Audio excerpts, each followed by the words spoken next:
محيط به ولا ندراه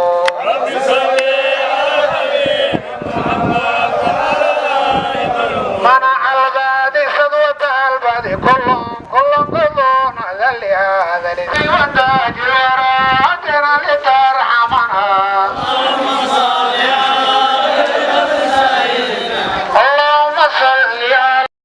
dhalashada nebi maxamed nabadgelyo ee naxariiso korkiisa ha ahaatee ayaa maalintii shalay ahayd si weyn looga ogay magaaladan ceelbo ee gobolka Sanaag oo ay oogeen bulshada ku nool magaalada ceelbo yar iyo weynba rag iyo haweenba munaasabada markii ay ku soo qaadayeen shalaadka iyo salliga nebi maxamed ayay dhammaan waxay kula soo wareegeen istiraadada magaalada ceelbo ee gobolka Sanaag bulshada oo kor ugu dhawaaqaysa dhalashada nebi maxamed iyo salligiisa ugu dambeyntii ayaa la isugu soo biishubtay beerta xurriyadda ee magaalada ceelbo ee gobolka Sanaag halkaasoo laga soo jeediyey wacdi diiniya iyo weliba siirooyinkii nebiga maxamed calayhi salaatu wasalaam ugu horeystii waxaa furay gudoomiyaha magaalada ceelbo maxamed axmed cali salaad kadib waxaa ka daba qaatay sheekh cali maxamed ciise oo ka mid ah mashaayiikhda xerta ugu waaweyn iyo weliba bulshadii kale oo ka soo qayb gashay ayaa munaasabadda muhiimadda ay ugu fadhido bulshada Soomaaliyeed ama ummadda Islaamka halkaasi ay ka sheegeen waxaynu isugu nimi munaasabadii nabigeenna xabiibkeenna kaynu u jeclayn intii ilaah abuurtay bilaadan kaynu u jeclayn munaasabadiisii dhalashadiisii baynu isugu nimi waxaynu isugu nimi inaynu weyneyno maalinta 12aad bisha Rabiicul Awwal 12keeda inaynu weyneyno waxaynu isugu nimi in aynu tusno adduunka ashcaarta islaamka inaynu tusno waxaynu isugu nimi inaynu khayraysano oo ilaahay khayr iyo barakayna ku siiyo inaynu maalinteeda waa ciid maalinteeda aynu si nabadgelyo ilaahay soo keeno oo barwaaqo joogna عليه الصلاة والسلام بلغ حديث كان النبي سيده uu qiimo badan yahay annahu nabigu qaalay inuu yiri kuntu nuuran bayna yaday illaahi ta'ala waxaana markaygii horeba intaanay hooyada iyo aabahay dhalin nuur ilaahay hortiisa taagan subhanahu wa ta'ala qabla an yakhluqa aadama bi 2000 aam nabi aadan intaan la abuurin ka hor weeye sanado badan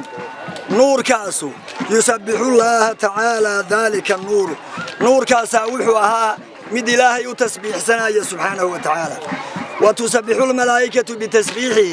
تسبيح ذا النور كاسو قاضي أيا ملائكتنا كدبا غري جرتي فلما خلق الله تعالى آدم مركي إلهي نبي آدم أبوري أي ألقى دينته نوركي أيا إلهي وحكوتوري سبحانه وتعالى نوركي با إلهي وحكوري دوبدي النبي آدم لقى أبوري عليه الصلاة والسلام دوبدي النبي آدم وقت جاء انجيجان النبي آدم إلهي كأبوري سبحانه وتعالى أيا نور كالقرشدي ونوركي النبي عليه الصلاة والسلام نبي إسقى آيات المامية وكشاكينيا وحديث كاس وصدا كسبناه فأهبطني الله بنبي نويري دولك يا إلهي كاني ودولك أن لو سود جي في سلب آدم أنا جو النبي آدم دبر كيس كجرا يا إلهي دولك نكان وحملني في سفينتي مركي النبي آدم جنة لقى صوتوري سدا علماء التاريخ دو يرادان جزيرة يرادو سرنديب هندية كتة على إلهي النبي آدم وكسوتوري وهي دبر كيسان كجرا يقول النبي عليه الصلاة والسلام وحملني في سفينتي دوندي نبي نوح يقوم كيسيا إسرائيل أنا قلنا نبي نوح دبر كيسان كجريبي وجعلني في سلب إبراهيم الخليل نبي إبراهيم دبر كيسيا أيام كجري حين قذف به إلى النار مركي نار تلقوه ذي النبرود ومن جنيق ذو حري نبي مجرنسا إبراهيم ودبك لقو توري وإلهي وبرفك وقردقي وقت قاس وحن كجري النبي إبراهيم دبر كيسيا يجري النبيين ولم يزل ينقلني من الأصلاب ظاهرة إلهي كمزول إنه يقص رأيه دبر ظاهرة ويصور رأيه ilmagaleenna daahira xataa akhrajani illaahu min bayni abawaya ilaahu ilaahay iga soo bixiyey labadayda aabbe dhexdooda oo aabbahay hooyaday ay dhaleen walam yaltaqiya calaa sifaaxin qadu nebigu intaa uu ku abtirsado oo maxamed laga bilaabo ilaa odayga la yidhaahdo macad binu cadnaan islaamnimo iyo xaq iyo meher xalaala ayuu dhabar kaga wareegayey oo uur hooye ugu wareegayey markaa nebigeennu wuxuu yidhi calayhi salaatu wasalaam culimmada nasabka tirisaa iyo jacaylka aynu u qabno oo layna ku ilaahamiyey aynu jecelnahay nebigeena calayhi salaatu wasalaam wax badan baa saliga markaynu qaadayno suuqa maraynay xagga u sii jeesanayay kaanahu si in xabada lagu dhufanayo oo kale ama weerar lagu yahay waxa weeye marka qofka waafaqa qofka qalbigiisa ilaahay ku rido maxabada nebiga waa qof uu ilaahay jecel yahay jacaylka ilaahayna waxa lagu helayaa jacaylka nebigeena salawaatullaahi wasalaamu calayh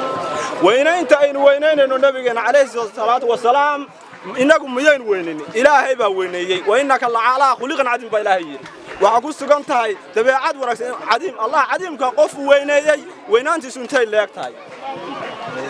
warafacnaa laka dikraka baa ilaahay yidhi subxaanahu wa tacaala xuskaaga ayaanu kor u qaadnay qaaditaanka ilaahay uu kor qaaday intay leeg tahay maxaynu qaadi karnaa inagu qof naf ma gelin karno qof kama saari karno qof iyo ma waraabin karno ilaahay ayaa kor u qaaday samadaa kor loogu qaaday waxa weeyaan afdalul anbiyaa'i sayyidul khalqi weeye dhir inta aynu hoos joogno dadkeenna xawayaanka waa loo soo diray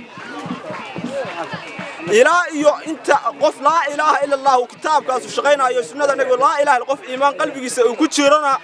kor buu ahaanaya xuskiisaas ilaahay baa kor qaaday inuu ka dhacday waa filayni anigu waa lagu yaqaan xalfadaha inaan ka soo qayb galo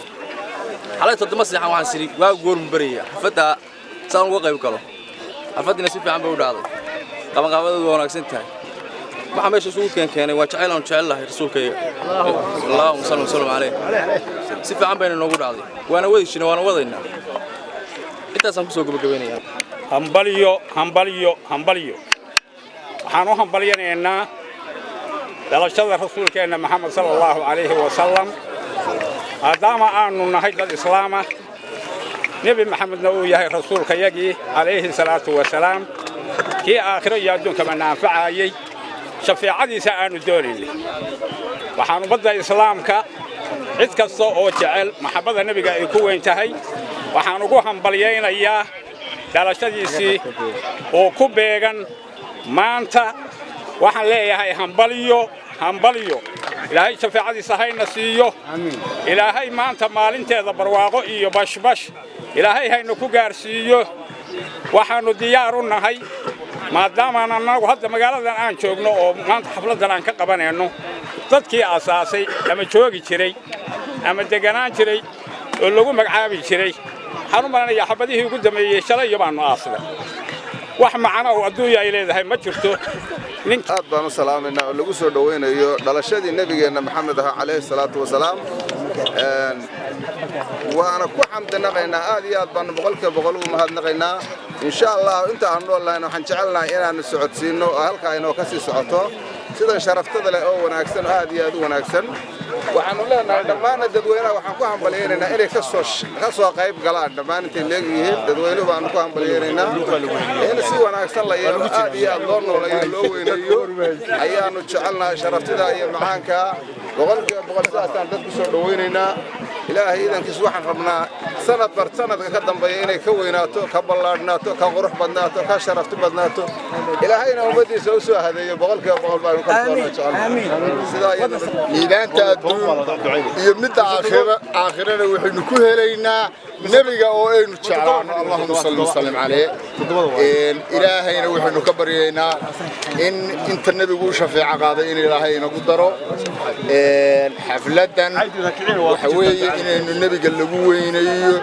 in lagu ducaysto ilaahayna inta uu u shafeeco qaaday shafeeco qaadka dad baa khaladka aaminsan ilaahu inta nebiga maciisa naga dhigba macnaheedu weeye oo u shafeeco qaado ilaahay meel la wada joojiyey xafladda tanaad baan u soo dhawaynayaa ilaahayna haynaga aqbalo hawsheenna iyo khayrkeennana waa wadanaynaa assalaamu calaykum waraxmatullaahi wabarakaatu nabadgelyo iyo naxariista korkiisa ahaatee ee dhalashada nebi maxamed ayaa maalintii bishu ay dhalatay ayaa waxaa laga xusay masjid kala alnuur ee magaalada ceelbu ilaa iyo habeenkii ay 12 ahayd ayaa markaasi ay bulshadu ay waday iyadoo habeennimadii xalay ahaydna la soo khatimay dhalashada Nabi Maxamed nabadgelyo naxariis korkiisa ahaatee ee bulshada magaalada ceelbu ay markaasi ay soo khatimeen waa Axmed Cabdullaahi Ciise Axmed Cashuur magaalada ceelbu gobolka Sanaag.